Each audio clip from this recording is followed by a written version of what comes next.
That movie sucked. I kind of liked it. Movie Night Crew Network. Heyo demigods, this is Charlie from Cabin 13, here to remind you that you got a few more days to send in your thoughts for the Percy Jackson birthday special. Spoilery or non-spoiler thoughts, all are welcome. You can send those in via Iris message to of the Eldest Gods pod@gmail.com. You can reply to our Twitter thread. It is pinned on our Twitter @of the Eldest Gods, and you can send us a voice memo through our Anchor page, actually. So if you'd like to do that, that's something that we have not tried before, so go ahead. Yeah, so you got till end of the month? I think that's where we're going with. The 31st is gonna be the last day that we will accept these. So yeah, thank you guys. On to the episode.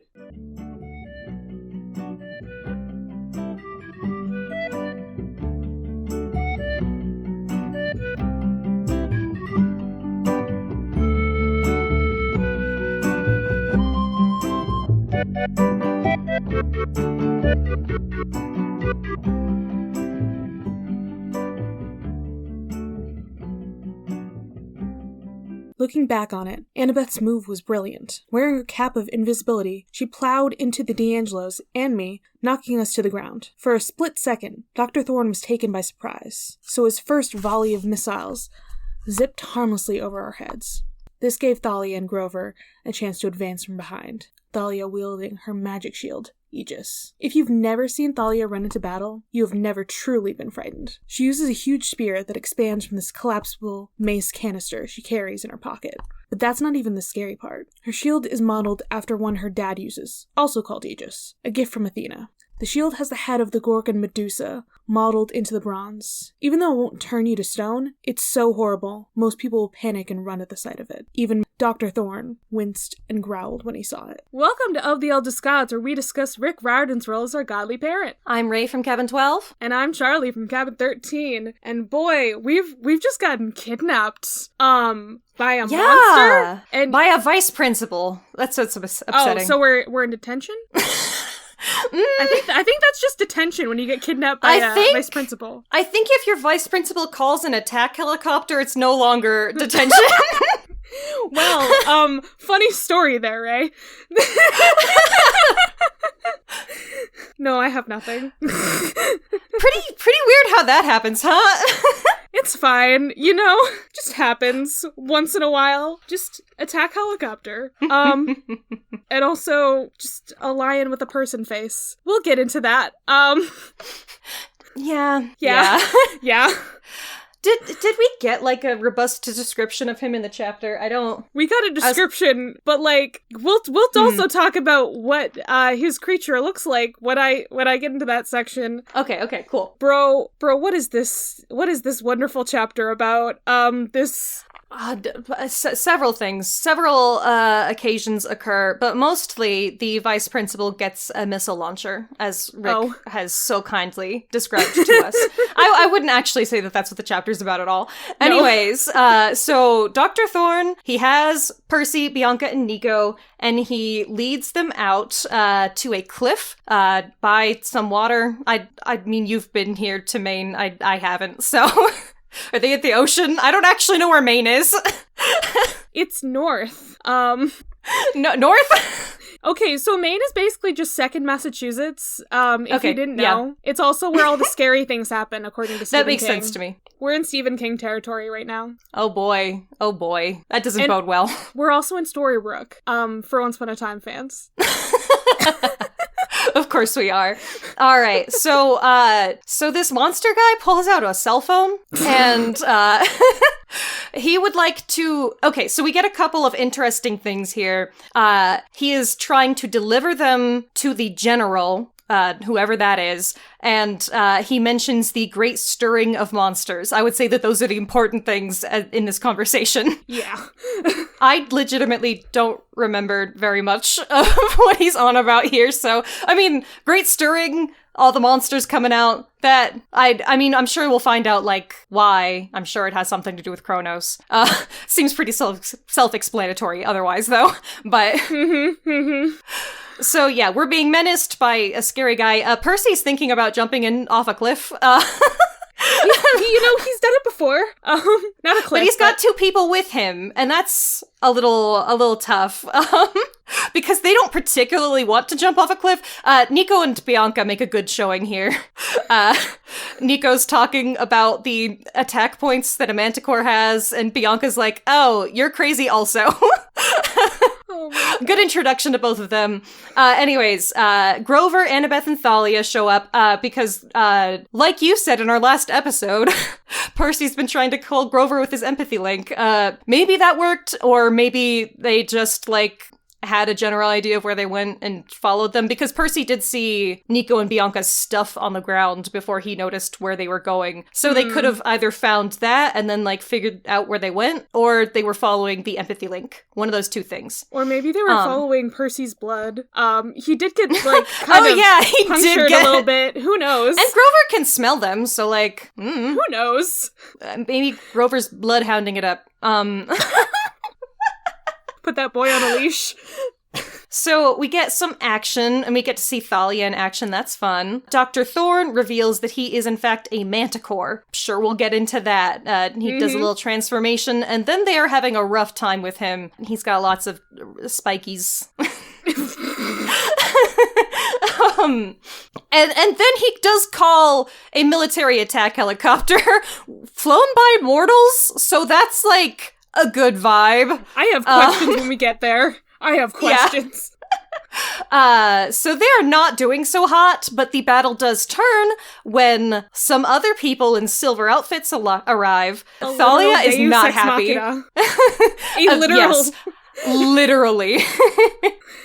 There's some girl named Zoe there, or Zoe. I don't actually know what that accent mark sounds like. I thought it was just Zoe.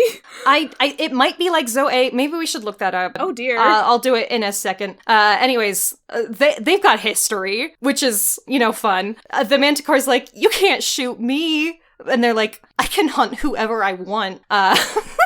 And Artemis also turns the helicopter into birds. And we love that. Annabeth goes over a fucking cliff. That's the last thing. Yeah. That's our cliffhanger. Annabeth was on the Manticore. They shot him, and he went down the cliff. Percy's not doing so hot. Literal cliffhanger. I'm not doing so hot. We lost our girl. Percy is trying to jump off a cliff, and they're like, "No, don't do that." And it's like, let him do that. He would be fine. God. There's water down there. I have feelings. It'd be fine. I have feelings here because we lose Annabeth, but we also get my boy, my son, my small boy. It's fine. I will get into that. But for now, God, did I even announce the myth thing last chapter? I don't even remember, but I think you did. I think we just got into it. I think I did. Okay, but in case you mythed it, but we're gonna talk about manticores because, my goodness. Yeah, you sent me this wiki page. He is so ugly. Yeah. My God. No, every single fucking picture of this guy, it just looks so wrong.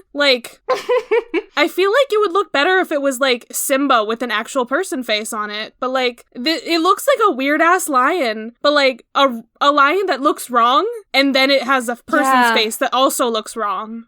So the tail is also bad. Oh no, I was scrolling down. They're worse down here. Yeah, I think the problem is, where those images come from, and those are from, what are they called? Bestiaries? Yeah, heraldry? God, those images are, always bad. It's the time period for just really bad art. Is just, I'm not kidding here. It's pre-Renaissance. Most of it, at least. Some of it is, mid-Renaissance. But, I don't know, just 12th century, art is not great. It's real bad. They can't draw animals. I'm sorry. I'm gonna roast you guys and your fucking art in 12th century. Well, you can't draw animals. They're definitely doing something with it. They got all the skilled limbs. art. It's just not appealing art. It's not appealing. They know how many limbs the things have. They know what they look like, but they haven't figured out how to make it look good. So, listen, they're not good at drawing, like, furries. And I guess a manticore is kind of a furry, if you think about it. Don't say that! Actually, it's kind of like a reverse furry. Because, like, the way you think about them is that they walk on, like, the anthros, they walk on, like, two legs. And then they got, like, I don't know, like... Yeah. Like a wolf head or something. Yeah. Snout. But, like, this is the opposite. This man does not have a snout. Yeah. No, it's... So, a person face on an animal body. A person face is so flat. It's so wrong. Yeah. God, it looks so bad. God, so... Tell me about manticores. Yeah, I will tell you about them instead of just describing these awful pictures that I really want to roast so much. God. Well, the name, it comes from early Middle Persian? Okay. It means man-eater. Just man-eater. Manticore. Makes sense. Oh, sure. Okay, yeah. Yeah. Sorry, I just keep skimming this wiki page and, like, I know that you're, like, doing this, but I'm like, devours its prey whole, using its triple rows of teeth, leaving no traces of its victim, including bones behind. That's such a good look. Love that. Yeah. So it's interesting, because I don't believe this creature exists in Greek mythology as we know it. Oh, like, that's interesting. Like, you know what I mean? Like, it's not in any of the classic stories that I've ever heard, at least, that I know of. Very interesting, because I would associate it with Greek mythology anyways, but it's not even... Yeah, it's... Huh. So, I mean, like I said, the name comes from Persian, which is interesting. It's like, I mean, like, that's Greek adjacent, but, like, it's not Greece, necessarily. Unless you're in Alexander's time. Then it's all Greece. Alexander the All-Right. You know him. He's good. He's a cool guy. I just wanted to make the joke there. I'm sorry. I was too busy thinking about manticores to react. I just like calling him Alexander the All-Right. That's my favorite thing. Yeah. So... the pretty decent guy. Yeah. He was okay. So, yeah, but, like, it's very interesting that its name comes from Persian origins.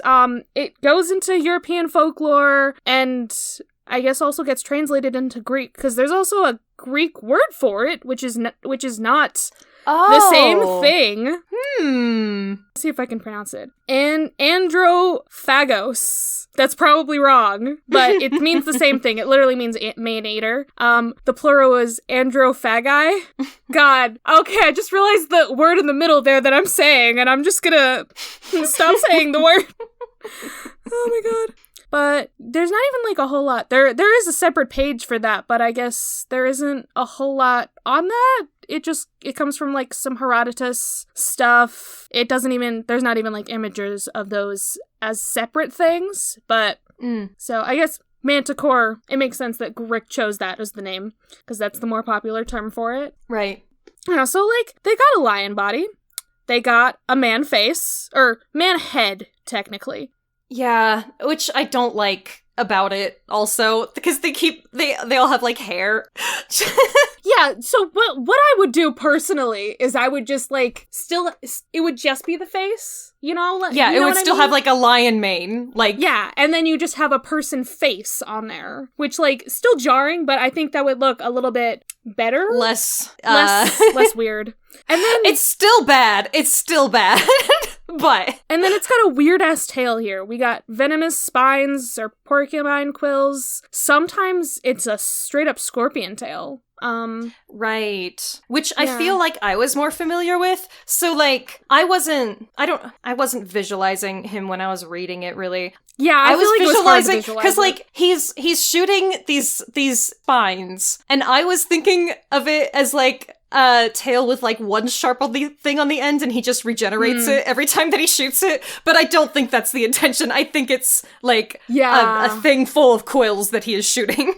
Yeah, because, it literally says here, sometimes it accounts that it's shot like arrows, and sometimes it's not. So, I assume Rick wanted it to be like the arrows, because of what, they're going up against later in the chapter, the hunters. Literally, arrows.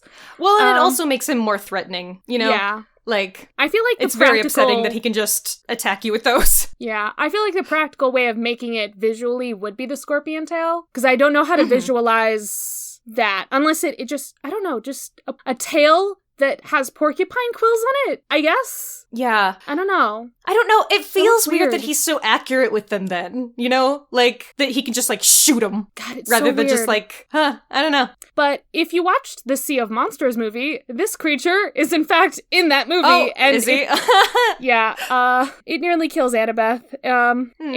That's upsetting to think about in this context. Actually, wait. No, it technically does kill Annabeth, but then, like, they bring her back with the fleece because, you know, they had to have that whole situation where she was nearly dying, and then, God, I mean, spoilers for the Sea of Monsters movie, but, like, God, it's weirdly like they made her die and then they brought her back seconds later. Yeah, it was so dumb. It was actually a death, though. I'm just remembering how annoyed I was at that movie, which it's like they basically did the same thing in the book, as in she gets really injured and then they put the fleece on her, but it's somehow the movie is just like so much more annoying about it. Well, they didn't say that she was dead. She was just like kind of passed out. She had hit her head. Like, she was okay, but like she wasn't great.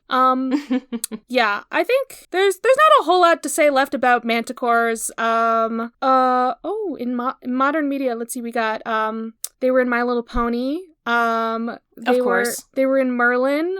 Of course, Dungeons and Dragons has manticores. Also, I mean, this isn't modern, but like, it was in Dante's Inferno that he imagined a different mythological figure who will come up eventually, Geryon, as a manticore, which usually he's just a dude with like 3 bodies, but he's like a human dude. And like, he's just like, oh yeah, he's a manticore. It's fine. Okay. I don't know why. That seems weird, but okay. Yeah. Also very weird that like some of these things spell it like man tiger. It's not a tiger, it's a lion. God. I'm angry. I love tigers. That's one of my personality traits. That's really funny that you're like, a tiger would never be a manticore. No, it wouldn't. Fuck that. I have thoughts about tigers and how they're always villainized in media, and it makes me sad. And lions are always the heroes. Ugh. I'm also a fucking Leo. I want to tell you things about Animorphs so bad right now. One of the main characters, his battle form is a tiger. That's me. Didn't you know? And there's a guy who turns into a lion and he's a dick. Anyways. That's accurate. That's accurate to life, okay? Let's talk about this chapter before I go off on a rant. Yeah. All right, let's get into it. Okay. Well, we don't know what Dr. Thorne is, but he is fast. I like that that's like the first sentence, basically. Okay, so I do like that the poison is just gonna cause you pain, but it's not gonna kill you. Okay, good. Percy ain't gonna die. Good to know. He's still in pain and probably bleeding. So unlike the Chimera in book 1, that was bad poison. I guess this is just like mean poison. God, the Chimera and the Manticore need to get in a fight. They're both lions with weird appendages, so I think they should fight, personally. Seems redundant to me. Do we need this many funky lions? There's more. There's always more funky lions. I know. There's so many funky lions. Not enough funky tigers. People are like, what if this lion was a little fucked up? People, stop being like that. It's like how every time that you do like urban horror stuff in like America or whatever, you're like, that's a fucked up deer. Apparently in Greece, they're just like, that's a pretty fucked up lion. God. It's also usually like involves horses too. Mm-hmm. Yeah, horses, and ghosts, lions, goats, yeah, bulls. All those animals, just all the fucked up animals. So yeah, Percy's finally like, empathy link, Grover. Maybe that's working. I'm still confused on if it actually did anything. Based on what you were bringing up earlier, there's a lot of different ways that Grover could have found him. Yeah, I'm wondering if they're gonna bring that up later. I'm sure that I figure they're gonna talk about the empathy link at some point in this book, but... Yeah. I love that Percy's like, you work for Luke. Bitch, I work for the General. Yeah, what was this? Who dis? I tried to say it in a French accent. I don't know if that was good. Oh yeah. I forgot about that. Then Percy's like, the General? And then he's like, who's the general? Percy, please. Let's not forget that this man has to have, like, the fakest, baddest French accent this entire time. Maybe it's actually real. Also, why French? He's Persian. I can't imagine. I have questions. I don't know.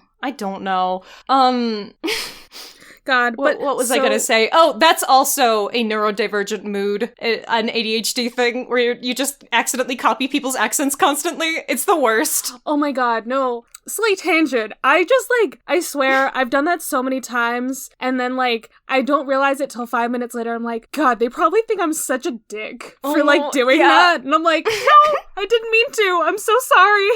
Like, I never say anything because I'm like, if I draw attention to it, then they will notice. But also, I'm a dick. It's fine. I don't have that problem as much. I do, like, if I'm reading something a lot, then I'll, like, start to copy its, like, cadence almost in my speaking, like the patterns of words that the author uses. But I know that my roommate, who's also ADHD, has it, like, real bad, and they always feel so bad. Like, yeah, I was definitely once, like, half paying attention to somebody, and they had like a southern drawl. So I'm just like, I was speaking words to them, and I'm pretty sure I started speaking like them.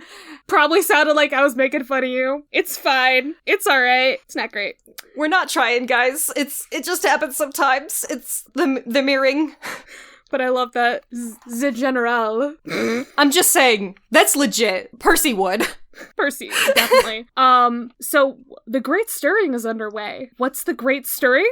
We don't know. The Great Stirring. He does say that the, like, monsters. Big monsters or something are coming. I assume, yeah, it's like monsters that have not been seen for thousands of years. I guess that's why a fucking manticore that's not even from Greek mythology is here.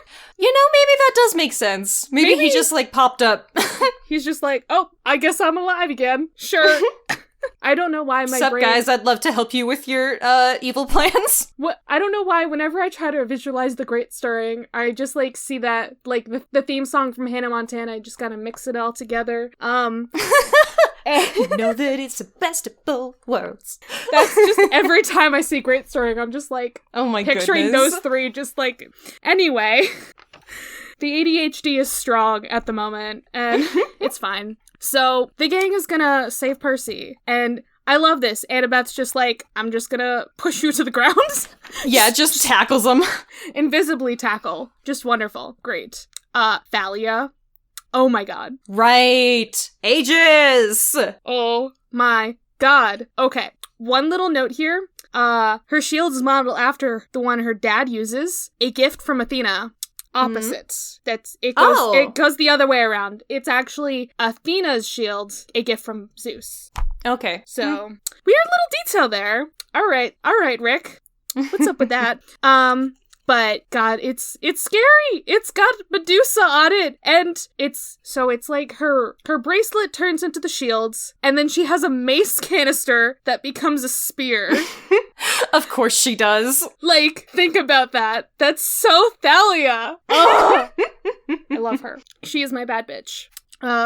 But yeah, so the point of that shield is that because it's a reproduction of Medusa's face, it can't turn people to stone, but the effect is still paralyzing as such because it's so bad to look at. It's, like, very scary.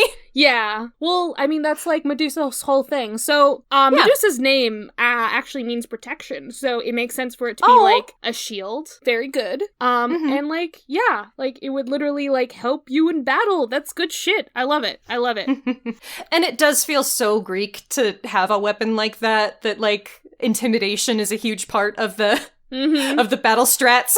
Yeah, my god. And then we have the helicopter that's, you know, it's there. It's getting louder. It's gonna shoot people. It's got guns on it. What the heck? Yeah. Also, Grover's doing a little jig in the corner.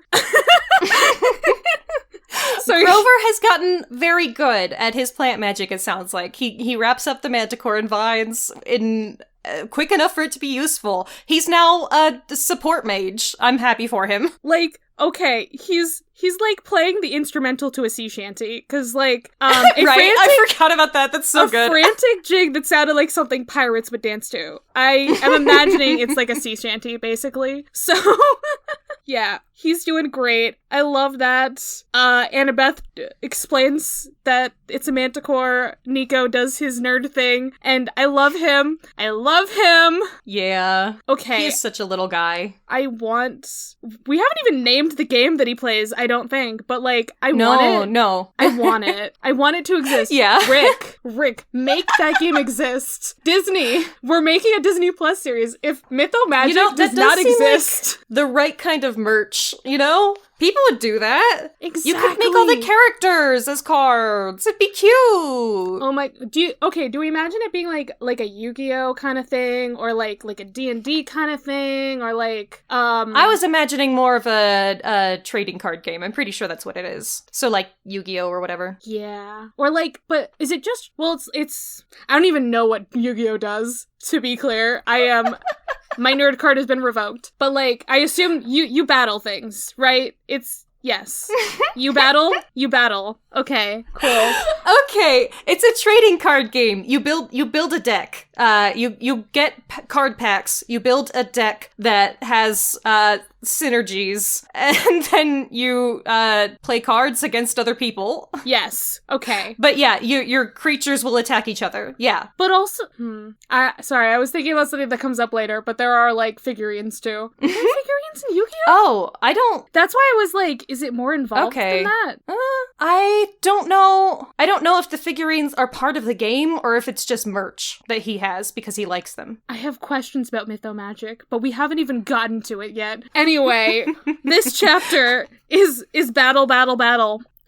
Okay, I'm upset about Percy's shield immediately just getting damaged. Oh my goodness, right? He just got that. It's like adding insult to injury. Really, for real. Rick is totally just like shitting on Percy for this first couple of chapters. Like, we used that shield once in the last book, and now once here, and Rick was like, you know what? Percy can't have a shield because Thalia has a shield. His brother made him that! No, but if Percy has a shield, then he'll be as cool as Thalia, and he can't have a shield because she's cooler. That's why! Am I wrong? I am not wrong. But also, apparently his shield isn't even that cool because it immediately gets nerfed. It's just gone. It's so sad! I hope he still wears the watch. Like, Percy, you better wear that fucking watch. I wonder if it still tells time after the shield's broken. Oh yeah. Then we get the hunters. This is our Deus Ex Machina. Arrows are flying, and they're silver. Okay, I love this line. No one, not even Apollo's kids at camp, could shoot with that much accuracy. Yeah, Bro. That is some shade. Bro. Oh my god, I love that. Like, Artemis doesn't even have kids. These are just people that she trained herself. Yeah. Which goes to show ya that when you actually take care of kids and, like, teach them things yourself, it's helpful. I mean, she's not really a mother to them. She is 12. I mean, well, I'm not saying that she's a mother to them. I'm saying that she's, like, actively training her heroes. I also have thoughts about Artemis being 12 and how uncomfortable that is. Interesting. It does not bother me, but we can get into that. It bothers me for, like, the immortal child feelings, where it's like, you are an all-knowing, all-powerful, maybe not all-knowing, but, like, very powerful, like, being, and you are, like, younger than me. Okay. Oh, I see. I thought you were saying it's, like, uncomfortable as, like, a writing choice, but you're just saying it makes you uncomfortable as, like, as a person. Small child. Like, I see. Oh, you're a small person, and you know more than me, more than people older than me, and you can, like, immediately smite me. I'm scared. Basically. I think that stuff is fun. I love children or like immortals who look like children. I think they're so fun. Okay, in a vampire sense, I like it. As a god, I think it's kind of more terrifying. Like, in a vampire sense, it's kind of fucked up. But if you're a god that's, like, choosing to look like, a child, like, that's your choice. You can look any age you want, but you're like, nah, I'm gonna freak you the fuck out by looking like a child. That is valid of her. It is. I think that's a power move, honestly. It is. I looked it up. Zoe is pronounced Zoe. It's regular. Good. Even with the accent mark. We have I wanted clarified. to make sure. Zoe's name is Zoe. I just figured Zoe was about to come up, so... Yeah, well, I believe it is her that says, oh my god, wait, I have to close in on this line about her description. Do we want to talk about what she looks like? Sure, tell me some things. Silver circlet braided into the top of her long dark hair, so she looked like some kind of Persian princess. Interesting. Okay. Alright.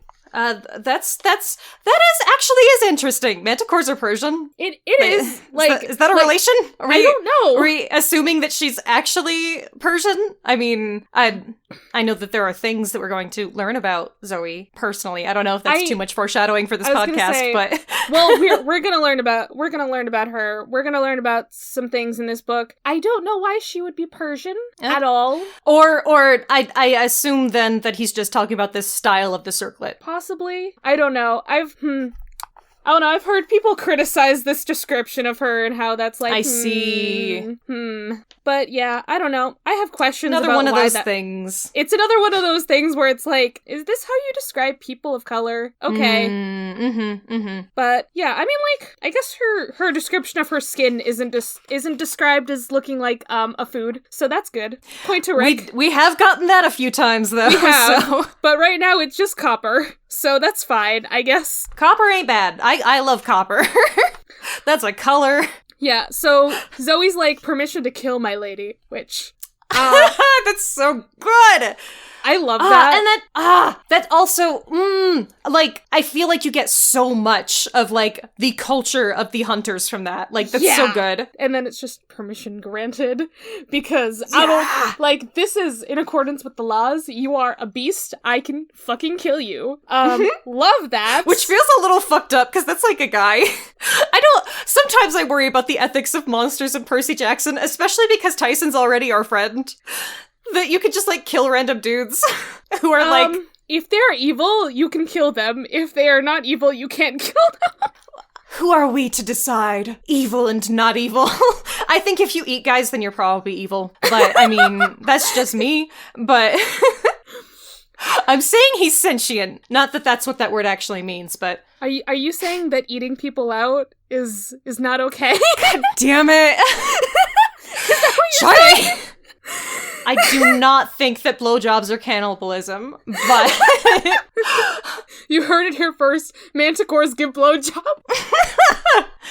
Well, glad we got that cleared up. Moving on. I can't breathe. Okay. So yeah, it's fun that we get a little, Talia's not happy to see these people whatsoever. Well, they are saving their lives actively. They are, except for Annabeth, because they don't give a shit about her. Annabeth, like, okay, they were about to shoot, the Manticore, and, like, he was about to lunge at Thalia and Percy, and so Annabeth tries to stop him, but they still shoot at him. So, like, he is going over, Annabeth's going over with him, and then, like, the hunters are like, job well done, girls. We did it. We beat the monster. Excuse me, there is a maiden who just fell over a cliff. You guys don't give a shit. Excuse me. Artemis, she's beyond help. Artemis, what the fuck? Zoe does warn her. I was just looking it up to see. Zoe's like, hey, get out of the line of fire. Annabeth is, like, busy, though. Jumping on a guy. Yeah. On a lion. Listen, So Zoe tries, in her defense. Yes, but Annabeth was trying to save her two loves, Thalia and Percy. Her two current loves.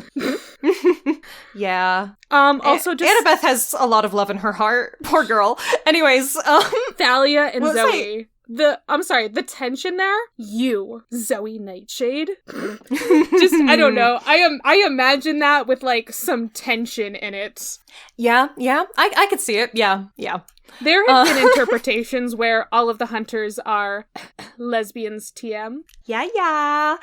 The way that I'd like to imagine it is that they are, is that it's a nice mix, you know? I'd like to imagine that there are, like, cis straight girls who just, you know, didn't feel like it and thought that this would be a nice option. I'd like to imagine that there are lesbians who are just like, vibing. And I'd like to imagine that there are lots of ace people. Yeah. Rick has things to say about the Hunters later, in later series. God, I think that's like 5 million years away at this point. Oh boy. But like, they do not have relations at all in this, if they are hunters. Okay. But I mean, which makes sense. Like, okay, it is less gender essentialist that way, if that makes sense. How about this? I will get into that conversation a bit more in the next chapter, because we'll go into Hunters fun. and Artemis next chapter. Excellent. So we got some of the campers with the Hunters, and that's fucking Artemis, goddess of the hunts. And yeah, she's just right there, which is very unusual for one of the Olympians. I love that Percy's like, who do you think you are? And so he's like, I'm gonna fucking kill this kid. Oh my god. Out of all the Olympians, like, okay, Artemis, first impressions. She's very strict, she has her own code, but she also seems a little bit more involved and maybe a little bit more chill than some of the other Olympians about some stuff, because she is actually hanging out and doing stuff with actual people. I take her as like a lawful neutral, you know? Yeah, exactly. Yeah, like, she has her own code, she knows what's up, and, like, she's like, no, he doesn't understand. It's quite all right. I get it. Right, he actively just insulted her, and she was just like, I sense no disrespect. And I'm like, thank you, Artemis, for being, like, chill. Yeah, kind of unlike her in some stories, but, you know, I like this Artemis better. It's all good. It's all good. Oh, and that's the chapter. My god, I want to keep going.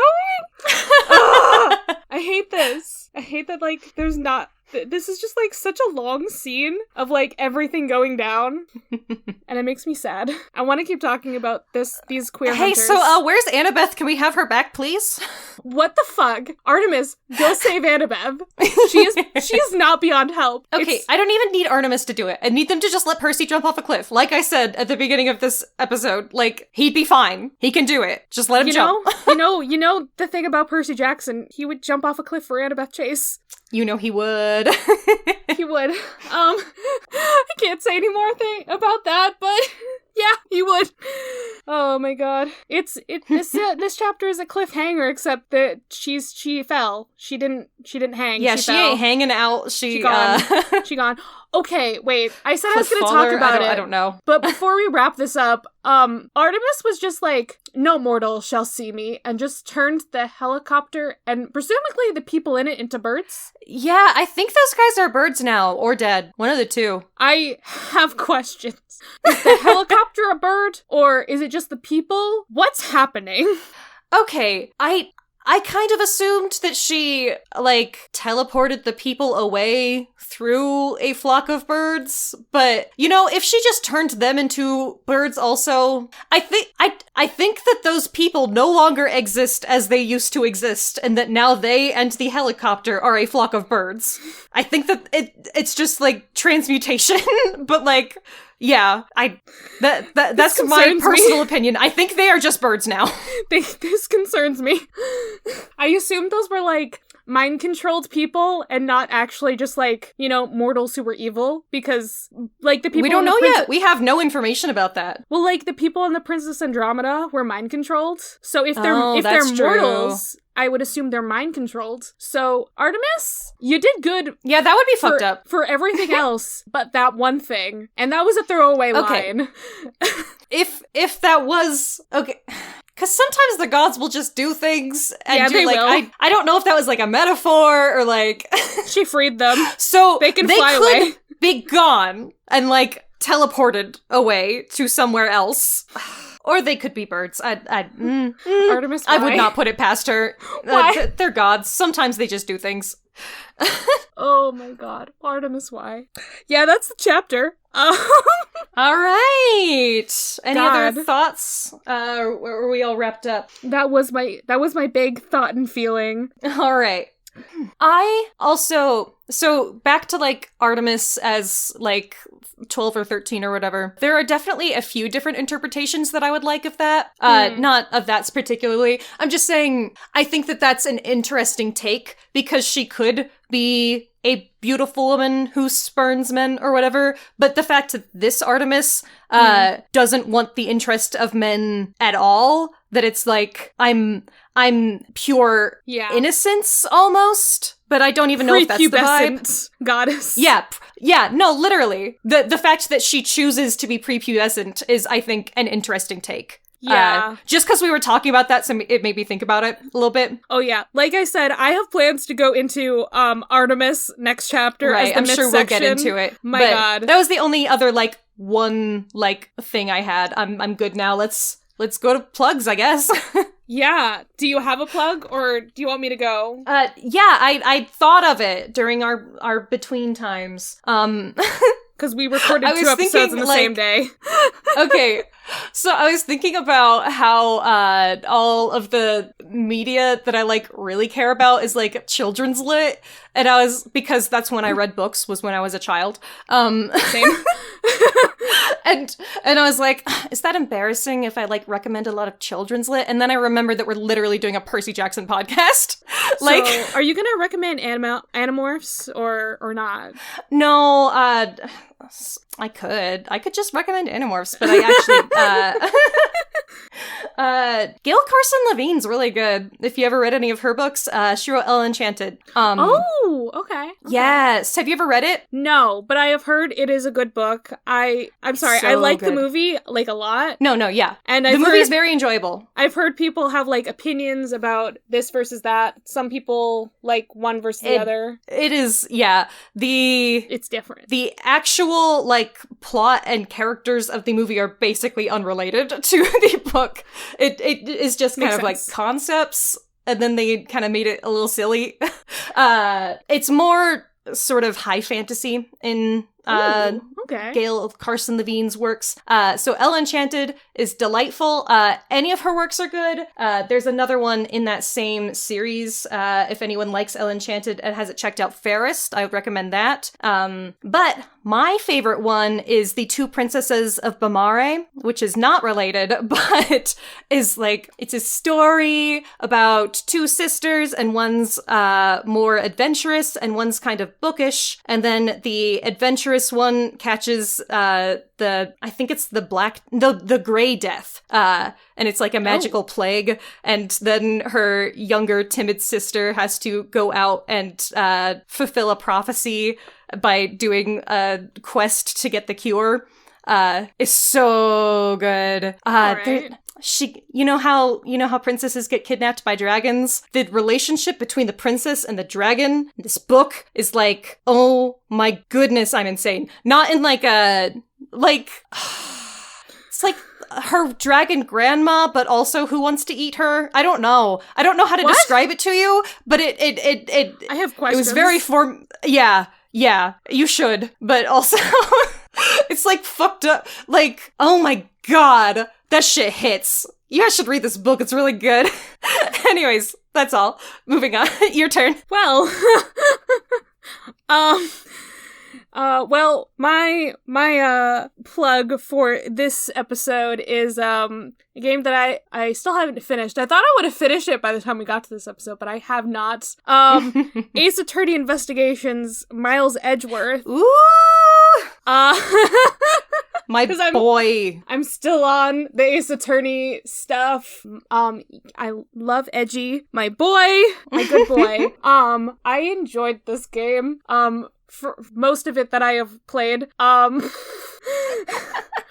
I will say the timeline does fuck me up just a little bit of how none of it is in order. None of this game. You're there's the flashback within a flashback at some point. Oh God. I'm just wait a second. What is the timeline of what's going on? It's okay. It's fine.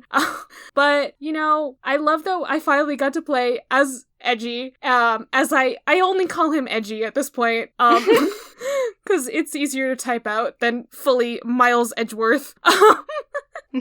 I love that he gets his own little spunky little girl sidekick, because everyone needs a spunky little girl sidekick. Everyone needs a spunky girl sidekick. And she's wonderful. Oh, and fucking Gumshoe. I'm so happy I have Gumshoe back. I get to work with Gumshoe, and he doesn't hate me. That's the best thing. No, I had feelings when I was playing the original trilogy, and I'm just like, I love you, Gumshoe. Can you, like, not be mad at me all the time? Because I'm, like, on the opposing Gumshoe, team. be my friend. Gumshoe, be my friend! And now he, like, loves me because I'm Edgeworth. He loves Edgeworth. Now he is your friend. Your best friend for life. If y'all don't understand, I love Gumshoe's, like, character arc in the first game, in which he doesn't have a character arc. He's the same guy the entire time, but you just get to know him better and realize that he's, like, a good guy, even though he's, like, kind of annoying sometimes. Okay. About the first game. So like, I think it's the how I played it when I played it on Switch, there was, like, one case that's, like, extra, I guess. Oh, the yes. Rise which is, like, as long as the rest of the game. Yeah. In that one, you become, like, closer with Gumshoe, and then, like, Whiplash, the next game, he kind of hates you again. Oh. And, like, I got so upset by that, because I was like, we got closer, he was helping me out with that one, because there was stuff going on, and... With the police station. Yeah, and he was a suspect for, like, 2 seconds in that one, and then he's just like, wow, you suck again. And I was like, wait, what happened to our character development? What happened to that? If y'all don't understand Ace Attorney at this point, I can't explain it to you. I'm sorry. Yeah, now we're just, like, chatting about it. God, maybe we need to do a bonus episode at some point about Ace Attorney and all the mythology references, because there are some. Oh, yeah? Well, I know that the next, like, characters after the original trilogy are Apollo and Athena, right? Yeah. Yeah, so there's something. Apollo's dad's name is Jove, which is a name for Jupiter, and Athena's mom's name is Metis, which is Athena's mom. So, mythology? That's fun. In Ace Attorney? Why? Who knows? Yeah, I don't know. It's a fun time. I can't explain things. Also, I do love that, so they, you know how they all have, like, their powers? Like, Phoenix has the Cyclops, trying to, you know, see what people's innermost things are. And then Apollo has his whole, like, ooh, I'm gonna tell when you're lying by one part of you that's moving weirdly, I guess, when you say one word. It's very weird. It's called perceive. And then Edgy has his whole logic thing. He just, that's his power. His superpower is smart. Logic. He's just smart. That's it. He's just a good lawyer. He is just a good lawyer. They all have mystical powers, and he's just good at his job. Like, I can't make this shit up. Okay. Have you ever checked out the Great Ace Attorney Chronicles? So I was specifically told by my other friend, Ray, that I need to wait to play those because once I play them, I will not want to go back. Yeah. Okay. No, that's literally what I'm worried about. I did, like, the first 2 cases of one of them, and I was like, oh my god, this is so fucking good. Because I did it with my mom because we like to play those games together, but then I went back from my vacation, so we couldn't play it anymore. And it's like, I don't know if I can play this game and then go over to the other ones because it's so fucking funny. Sherlock Sholmes? Oh my god, the little deduction scenes, it's so funny. So you do deductions in that one. That's like the little mini game segments. I like that. Good shit. Anyways. Also, Sherlock Sholmes. Let's stop talking about Ace Attorney on our Percy Jackson podcast. New podcast. I don't even know if we should keep this all in. This is a lot. We'll make an Ace Attorney podcast now. My Ace Attorney podcast would be called Bisexual Attorney. It's fine. Oh my god, these lawyers gay. Good for them. Good for them. All right. We shall end the fucking Charlie, podcast. at the end of the episode. Charlie, get me out of here. Get me out of this cabin. God, get out of this fucking... I don't even have a thing for this one. I can't think of anything. So I can think about Ace Attorney now. You did it. Goodbye.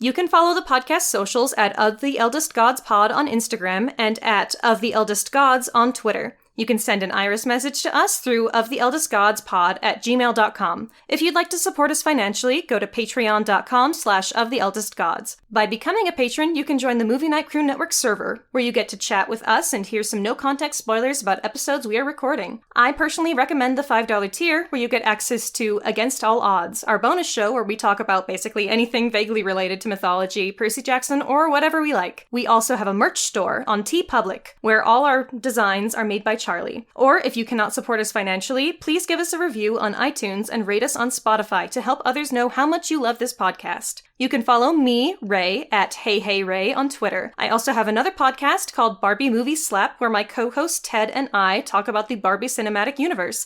You can check out that podcast Twitter at Barbie Slaps. You can follow me, Charlie, at GreenPixie12 on most platforms, but on Twitter, I'm at GreenPixie123, which I'm totally not salty about. I also have an art Instagram that I sometimes use at GreenPixieDraws. I sometimes do the YouTube thing on my channel, Charlie Mack, that's MACK, and I also have another podcast on the network called Fandoms Gone Wrong, where my mom and I talk about movies, TV shows, books, whatever other fandoms we enjoy. You can find that on all the major podcasting apps. Our music was written by Isabel Strauss-Riggs and recorded and edited by Ian M. Riggs. You can find Izzy at Kane_I, that's I as in the body part, on Instagram and Twitter. She also currently makes video essays on the YouTube channel Kane I. Feel free to message her about making music for your project or editing your podcast. Of the Eldest Gods is proud to be part of the Movie Night Crew Network, which features great podcasts like My Cabbages, an Avatar podcast that follows the true hero of the Avatar The Last Airbender series, the Cabbage Cart Guy.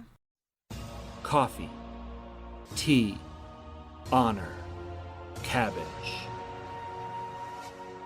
Long ago, the four elements lived in harmony. Then, shit went totally cray when the Avatar attacked. Only the Cabbage Man, merchant of fine cruciferous vegetables, could stand against his trolling. But when the world needed some dank veg, he vanished. 10 years have passed, and my partner and I have started a new podcast. My Cabbages! An Avatar podcast. A weekly show about Avatar The Last Airbender. Whether it's Sokka's new line of cologne... Hey, look at you, sitting there on a seal. Well, now look back at me. I'm on an even bigger seal. Now look away. D&D related antics. You have to make an acrobatics check for that, and Aang just unzips his pants and whips out his D20s. He's just like, I got this. Or randomly breaking into song. Go bending waterfall. We'll stumble our way through the greatest show ever made, one episode at a time. You can reach us at CabbageCast, which is our Twitter, or subscribe wherever you catch pod. Rotten cabbages? What kind of slum do you think this is? Of the Eldest Gods is based on the series by Rick Riordan. Right now we are discussing Percy Jackson and the Olympians. Remember to follow us on your favorite podcatcher and meet us back here every Thursday.